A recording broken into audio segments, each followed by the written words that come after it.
ನಮಸ್ಕಾರ ವೀಕ್ಷಕರೇ, ಜಿ ಕನ್ನಡ ವಾಹಿನಿಗೆ ಸ್ವಾಗತ. 2026ರ ಮಾರ್ಚ್ ತಿಂಗಳಲ್ಲಿ ಕರ್ನಾಟಕದ ಬ್ಯಾಂಕ್ಗಳಿಗೆ ಇರುವ ರಜೆಗಳ ಸಂಪೂರ್ಣ ಪಟ್ಟಿಯನ್ನು ತಿಳಿದುಕೊಳ್ಳೋಣ ಬನ್ನಿ.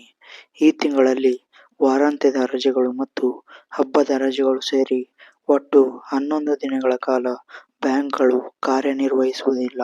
ಈಗಾಗಲೇ ಮಾರ್ಚ್ 1 ಭಾನುವಾರ ವಾರಾಂತ್ಯದ ರಜೆ ಮುಗಿದಿದೆ.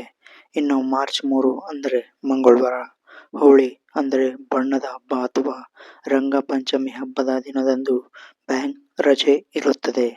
ಮತ್ತೆ ಮಾರ್ಚ್ 8ರಂದು ಭಾನುವಾರ ವಾರಾಂತ್ಯದ ರಜೆ ಹಾಗೂ ಮಾರ್ಚ್ 14 ಶನಿವಾರ ಎರಡನೇ ಶನಿವಾರದಂದು ರಜೆ. ಮಾರ್ಚ್ 15 ಭಾನುವಾರ ವಾರಾಂತ್ಯದ ರಜೆ.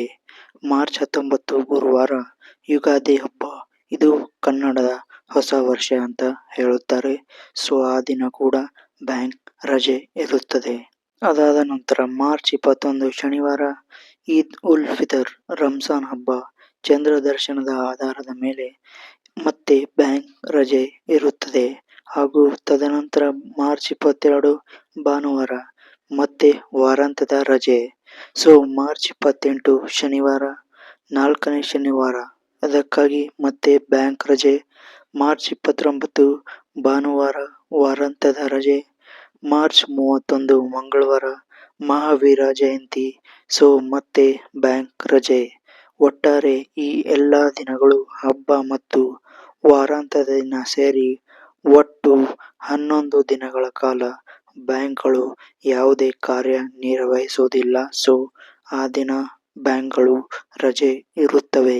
ಇನ್ನು ಇಲ್ಲಿ ಗಮನಿಸಬೇಕಾದ ಪ್ರಮುಖ ಅಂಶಗಳು ನೋಡುವುದಾದರೆ, ಏಪ್ರಿಲ್ 1ರಂದು ಬುಧವಾರ ಬ್ಯಾಂಕ್ಗಳ ವಾರ್ಷಿಕ ಲೆಕ್ಕಪತ್ರ ಮುಕ್ತಾಯ ಇರುವುದರಿಂದ ಅಂದು ಸಾರ್ವಜನಿಕ ವ್ಯವಹಾರಗಳಿಗೆ ಅವಕಾಶವಿರುವುದಿಲ್ಲ.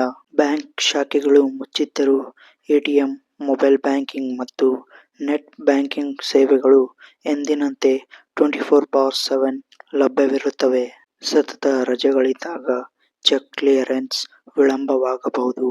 ಆದ್ದರಿಂದ ತುರ್ತು ಪಾವತಿಗಳಿಗೆ ಯುಪಿಐ ಅಥವಾ ಎನ್ಇಎಫ್ಟಿ ಅಥವಾ ಆರ್ಟಿಜಿಎಸ್ ಬಳಸುವುದು ಉತ್ತಮ. ಇನ್ನೊಂದು ನೋಟ್ ಮಾಡಿಕೊಳ್ಳಬೇಕಾದ ವಿಷಯ, ರಂಜಾನ್ ಹಬ್ಬದ ರಜೆಯು ಚಂದ್ರನ ದರ್ಶನದ ಮೇಲೆ ಅವಲಂಬಿತವಾಗಿದ್ದು, ಒಂದು ದಿನ ಹೆಚ್ಚು ಕಡಿಮೆಯಾಗುವ ಸಾಧ್ಯತೆ ಇರುತ್ತದೆ. ಸೊ ಒಟ್ಟಾರೆ ವೀಕ್ಷಕರೇ, ಮಾರ್ಚ್ ತಿಂಗಳಲ್ಲಿ ಬ್ಯಾಂಕ್ಗಳ ರಜೆ ತುಂಬಾನೇ ಇದಾವೆ. ಸೊ ಯಾವಾಗೆಲ್ಲ ಬ್ಯಾಂಕ್ಗಳು ಕಾರ್ಯನಿರ್ವಹಿಸುತ್ತವೋ ಆದಷ್ಟು ಬೇಗ ನಿಮ್ಮ ಕೆಲಸಗಳನ್ನು ರಜೆ ಇರದ ದಿನಗಳಲ್ಲಿ ಮುಗಿಸಿಕೊಳ್ಳುವುದು ಉತ್ತಮವೆಂದು ಹೇಳಬಹುದು. ಸೊ ಇದಾಗಿತ್ತು ಇಂದಿನ ಪ್ರಮುಖ ಸುದ್ದಿ. ಮತ್ತೊಂದು ಹೊಸ ಸುದ್ದಿಯೊಂದಿಗೆ ಸಿಗ್ತಾ ಇರೋಣ. ಅಲ್ಲಿವರೆಗೂ ಎಲ್ಲ ವೀಕ್ಷಕರಿಗೂ ನಮಸ್ಕಾರಗಳು.